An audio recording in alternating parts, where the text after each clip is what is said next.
Guys, I wanted to show you something. I like to find crossings like this right here where they're going under.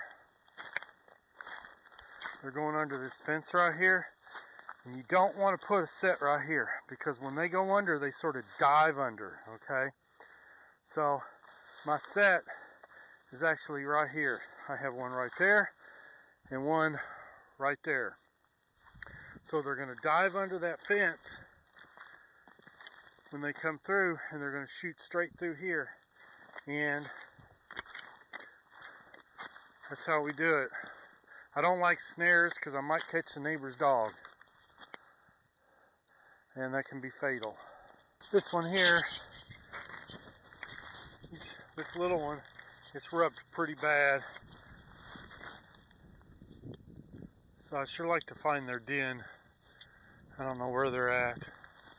We're back here on the trap line, and once again, since last night, that's deer. I don't know why deer got to come get in my set constantly. And we're going to rebed these traps in this curtain catch circle. That's where I had one of them last night.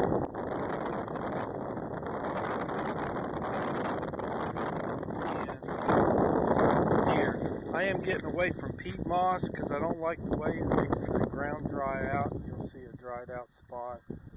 So, water's really gone down. I don't know if we can cross it or not. I'd like to go check for sheds over there in that part of the woods over there. But I got about 10 sets down this creek going down around the bend there. I've got 2 yotes right over there. I'll show you in a minute. Blind set it under a fence. I'll show you how to do that after I'm done remaking these. I always like to take a Walmart bag and fill with gravel or dirt, and they're always inquisitive, and it looks like a skull from a distance, and so that you want it about 50 yards from your set. I don't know, I learned that on trapping radios. One trapper was talking about, old-time trapper. I've been checking all these fields for sheds and I haven't found any today. So I'm going to rebait and rebed these traps, and I'm going to show you how I'm going to plan on rebedding with wax paper and just skimming the dirt off and laying on top. So I'm not dealing with the peat moss, and there's no way of, I mean, this is just sheer mud. And we're going to redo this one where we had the trash in that one. Oh, it's nothing but mud out here today.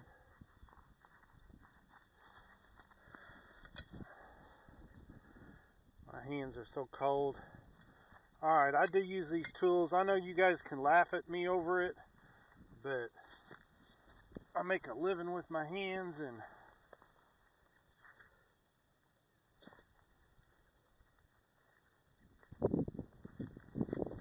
it's so much easier to use those tools.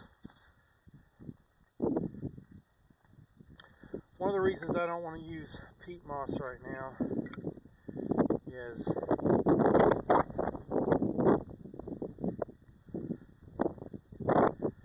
when this ground does dry out, you're going to have you can tell when there's peat moss. It dries the ground out directly above it. Alright, I like to bed really good and strong. And in this mud, it's actually, all you gotta do is push them down into the ground. I don't use a hammer.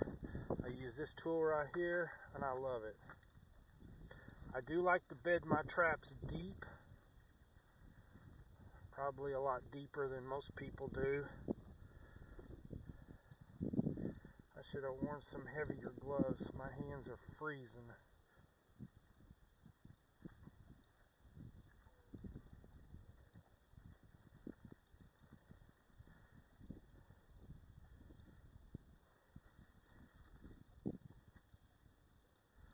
Alright, I like to try and tuck.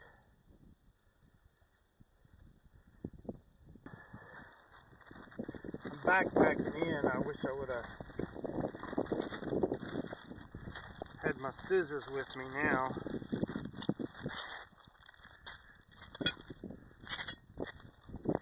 I didn't bring my bucket, I'm just backpacked in. Alright, when I lay my wax paper over, I have about a 20-mile-an-hour wind I'm dealing with right now. I've tried to hope you can hear in the camera.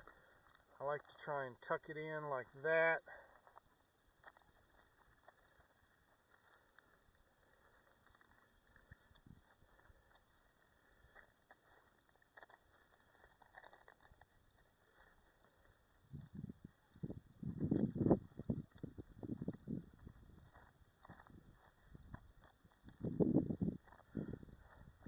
Alright, now what I'm going to do is I'm going to go try and find some dry ground.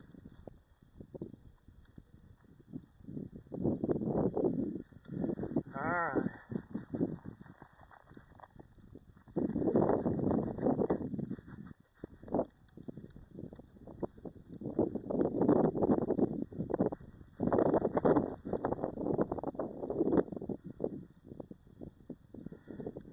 Have to trickle it on. I really don't want to, but you can see no matter what I do, you're going to be able to see that this was here.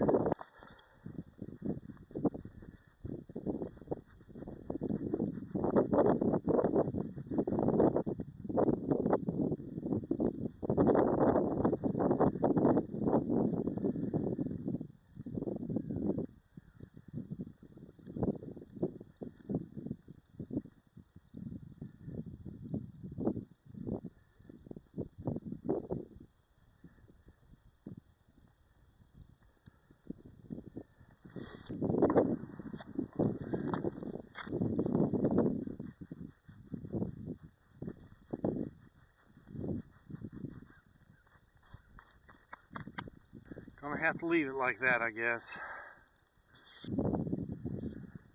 Alright, I hope you guys can see this. It's awful cloudy and gloomy, but we're in another catch circle here. And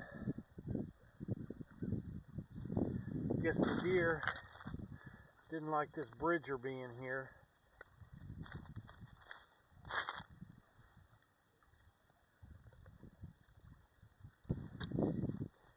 This is the first time I've used these bridger dogless, and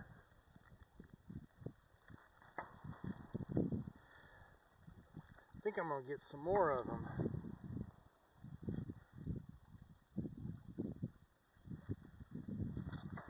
I sort of like them.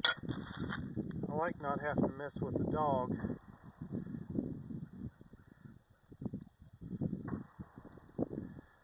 Alright, what am I going to have to do here?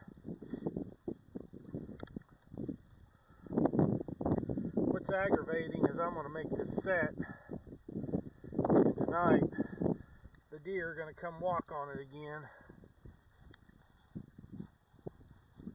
Ah.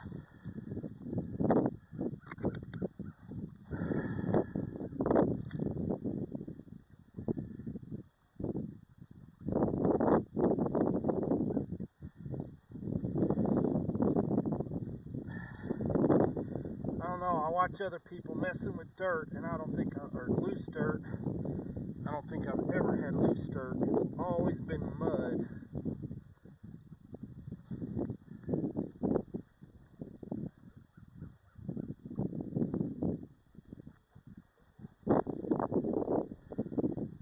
Always been mud.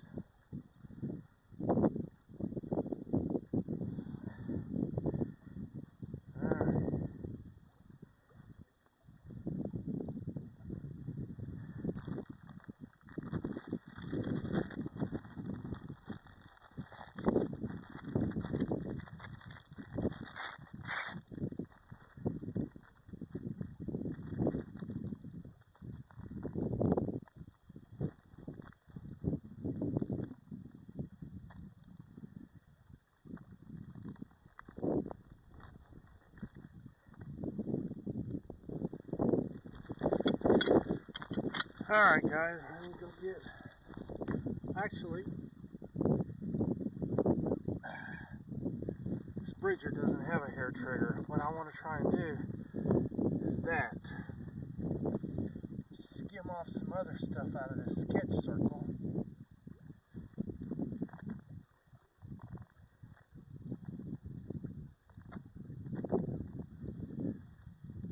And put it just like that. It's another reason to try one of these tools.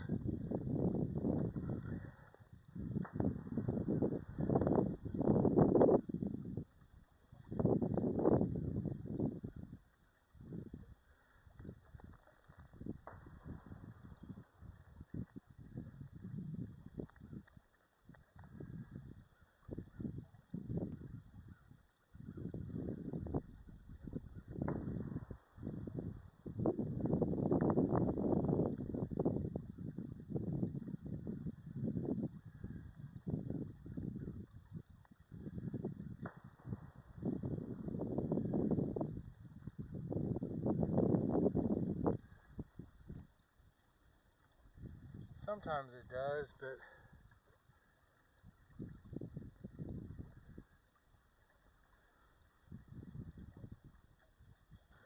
we're going to rebait right here with catfish bait. We're going to put some catfish bait on the end of that.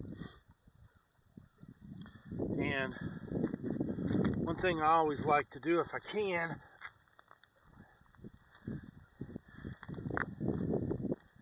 is to get as much foliage that I can transplant.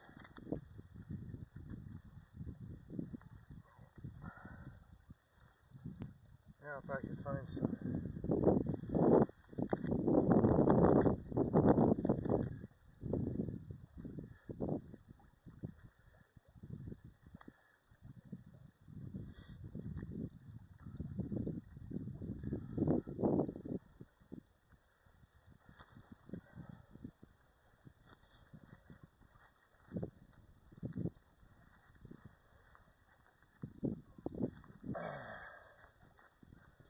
Where we're going to put our bait. Now what I do is I come in here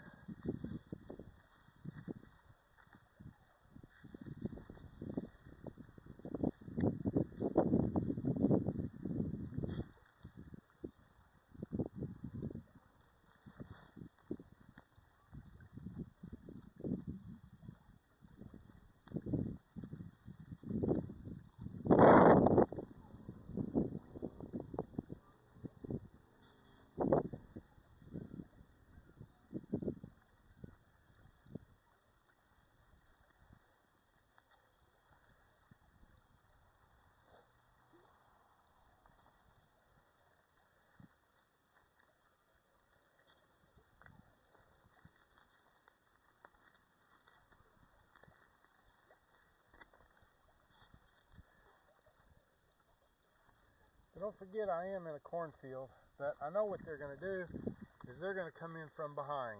They always do. They'll come in here and try and drag it out from behind. So I want to give as much opening as I can right there. Try and find as much little duff as I can to cover this. Okay guys, here's my remakes. My trap is right there. Okay. And some sheep's wool, Hiawatha, and some ground deer in there. In this set, in this catch circle. This is caught, I think, 2. Over here, this is a mock scrape, or mock scrape. This is a mock set. There's no trap in there, but there is some bait. And you'll see I have catfish bait scattered all over the place because I think it smells like Hiawatha. But anyways, they can come in there and get a free meal. This set here, this set's never connected, but I rebaited it. Okay. Trap is right there. That's baited in there. They keep getting my bait that come in from behind.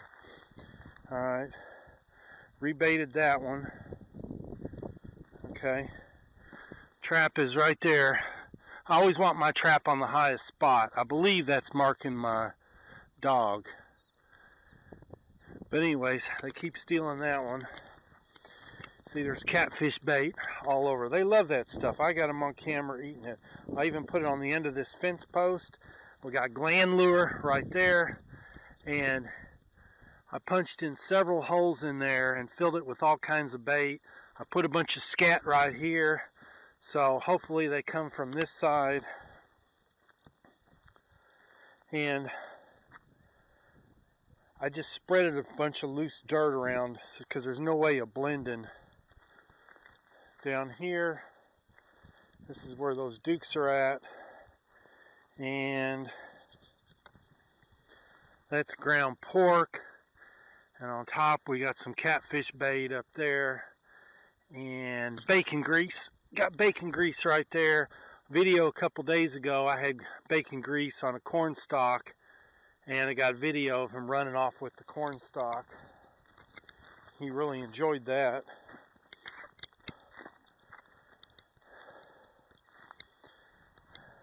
Where I had the possum, rebaited that. There is a ghost set right in there, and I really baited this one up. This one is never connected, but they'll come in and dig it out. Catfish bait, catfish bait, catfish bait, catfish bait. But anyways, you can see where they've dug out the sheep's wool. But this is also where that, and put it way up there. This is also where that coon robbed me the other night. He never connected. Okay, I don't know how much battery I have left in this, but I'm going to take you up the line here and show you some fence row sets where I blind set where they're going under the fence.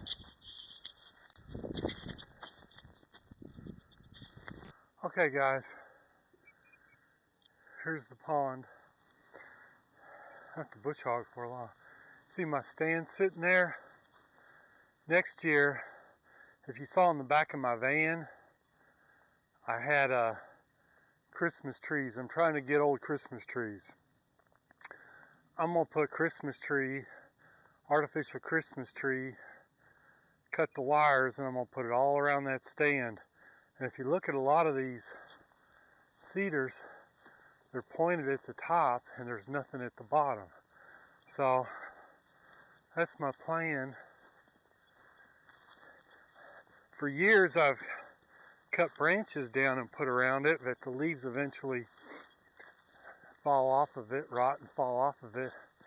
So I'm gonna make it look like, in my ghillie suit, I'm gonna put a